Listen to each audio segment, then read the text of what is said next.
네, 안녕하세요. 오늘은 많은 분들이 궁금해하시거나 혹은 잘 모르실 수 있는 호텔 위탁 운영에 대해서 알아보려고 합니다.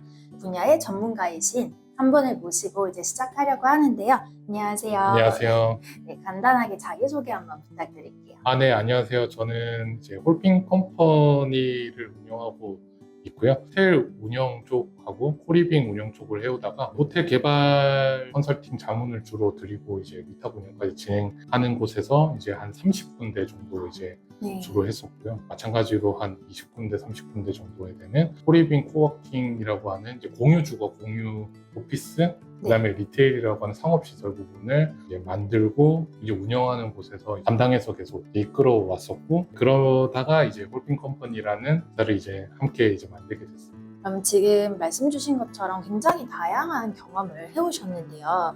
홀핑 컴퍼니에 네. 대해서도 좀 더 자세히 설명해 주시겠어요? 네, 저희는 이제 전문가와 전문가의 소스가 좀 필요한 이제 그 기관이라든지 법인들께 이제 그 매칭 서비스를 제공해 준 서비스를 진행하다가요. 네네. 부동산 쪽으로 조금 디벨롭을 많이 시켜보자고 해서 부동산 쪽으로 하면 이제 예쁘게 인테리어 해주고 기획해주고 그런 맞아요. 것들이 많잖아요.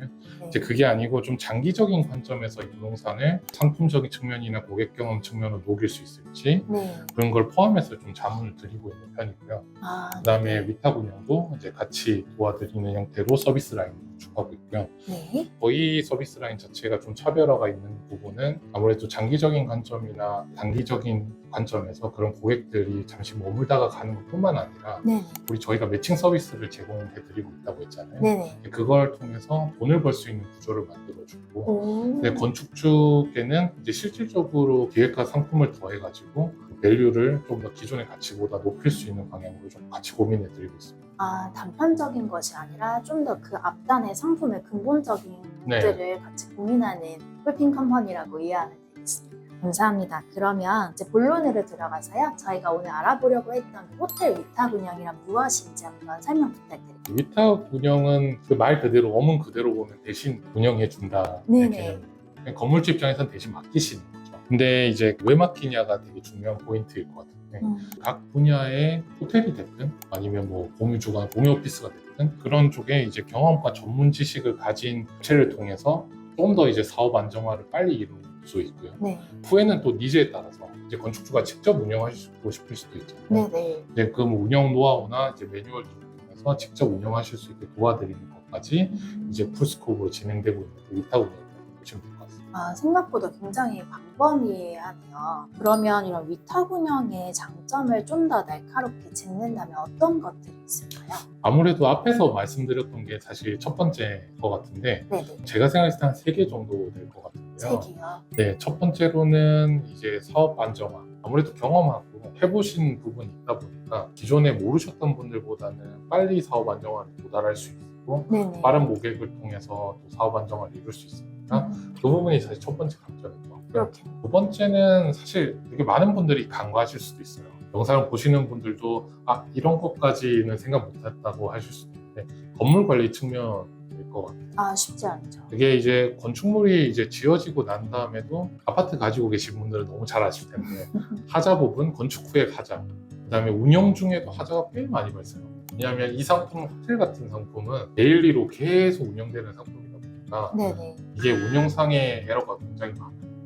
그렇다 보니까 그런 건물 관리 측면을 이제 건물주께서 하시면 본업을 신경을 못 쓰시는 경우가 대부분이시죠. 건물에 붙어 계셔야 될 것 같아요. 예를 들어 수도가 터졌는데 수도업체 그냥 불러가지고 해결을 해야 되잖아요. 네네. 그러면 이 비용이 적절한지, 이 방침이 음. 적절한지, 앞으로 사후 처리는 어떻게 해야 되는지, 네. 관리는 어떻게 해야 되는지, 재원 마련은 어떻게 계속 해야 되는지, 이런 전체적인 부분에 있는 건물 관리가 신경을 써야 될 게 되게 많아요. 네네. 그런 부분을 대신해 주는 게 두 번째 장점이라고 보시면 될 것 같고, 네. 세 번째는 행정적 측면이지 않을까 싶어요. 이게 행정적 측면하고 이제 그 관리 측면일 것 같은데, 네. 조금 더 매니지먼트 사이드로 보면 건물주 대신해서 그 교육도 받아야 되고, 소방안전 관리자 교육이라든지 위생 교육이라든지 사업자 입장에서 받아야 되는 경우가 있거든요.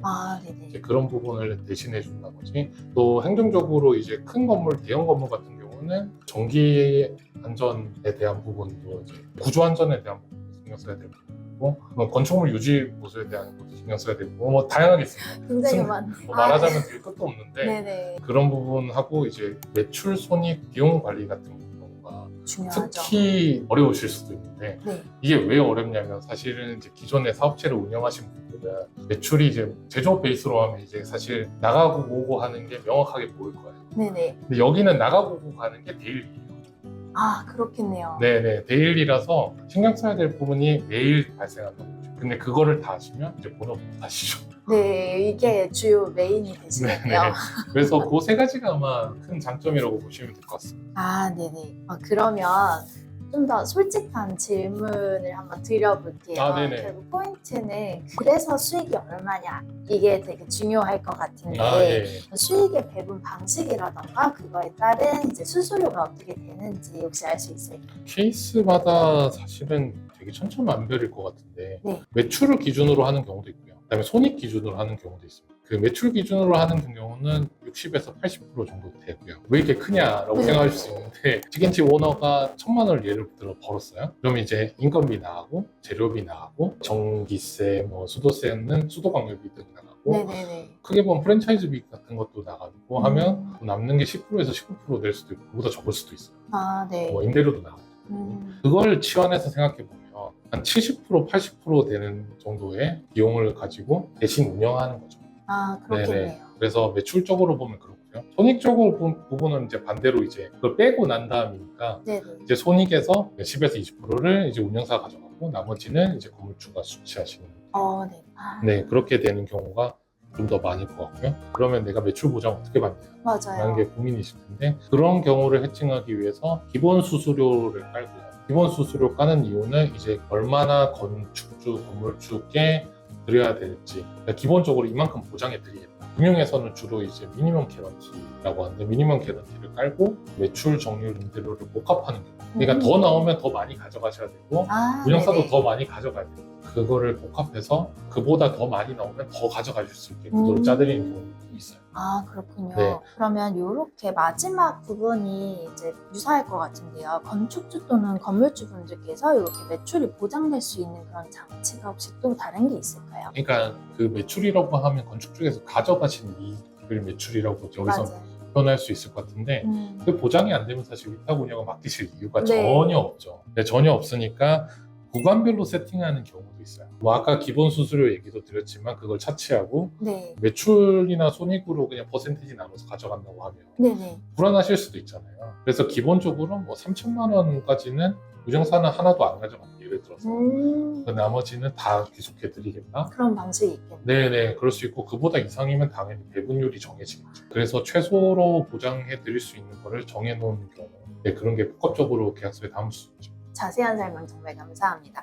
그러면 상권 얘기를 좀 여쭤보고 싶은데요. 네네. 이런 숙박업 상권이 좀 잘 된다, 안 된다 이런 거에 대해서 분석하는 본인만의 노하우나 팁이 있으실까요? 숙박업 상권적으로 봤을 때는 두 가지 측면이 있을 것 같은데요. 첫 번째로는 이제 그 상권이나 또 여기는 호텔 하면 무조건 되는 자리야. 그런 경우랑 그렇지 않은 경우가 있어요. 사실 이면 상권이나 뭐 서교동 안쪽에 뭘 지어야 돼. 이 완전 이면 상권이에요. 첫 번째 말씀드렸던 부분은 상권이나 이런 부분은 사실 어느 정도 평준화되어 있는 편이에요.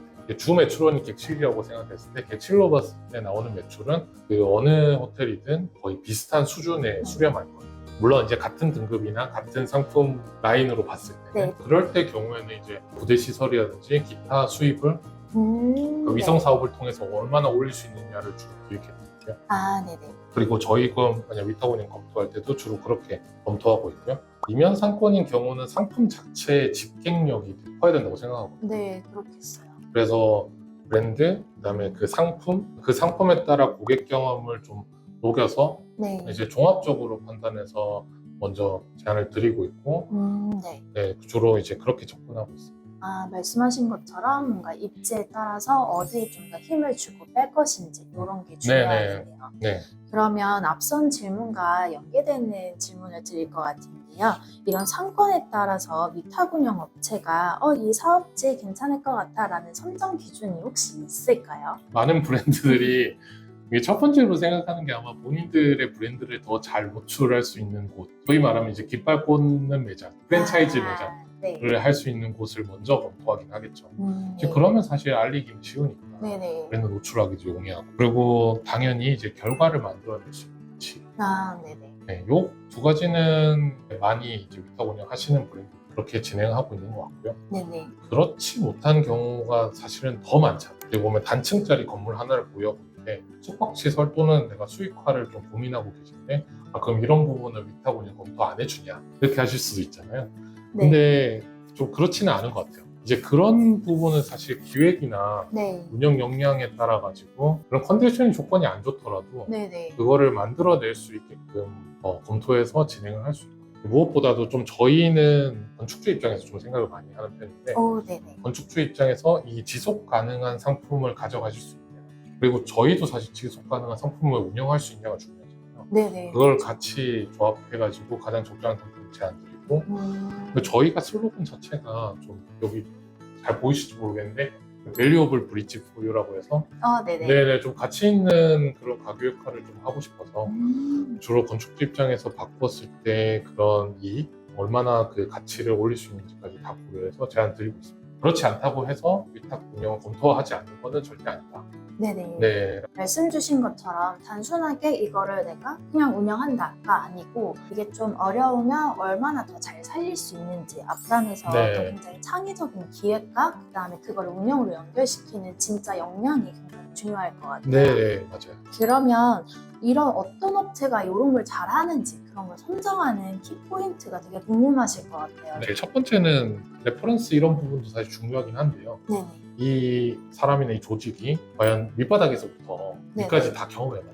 아, 네, 그게 되게 중요할 것 같아요. 진짜 뭐 위탁 운영을 많이 하는 회사라고 해도 실질적으로 경험을 잘 살펴보면 호텔 같은 경우는 이제 프론트 하우스, 백 하우스 이렇게 두 개가 나눠질 텐데 크게 보면 네네. 하우스키핑, 뭐 프론트 오피스, F&B라고 하는 식음료 매장들 이런 것들이 주로 프론트 라인 영업을 하는 매장들, 비즈니스 서포트라고 주로 불리는 이제 재경, 뭐 경영 지원을 포함한 그런 업무들 있잖아요. 네네. 정보나 뭐 구매 이런 것들 있잖아요. 음. 그런 게 이제 백 라인이라고 보시면 되는데 그런 것들 포함해서 세일즈 마케팅까지 경험이 있는 운영의 노하우가 있냐?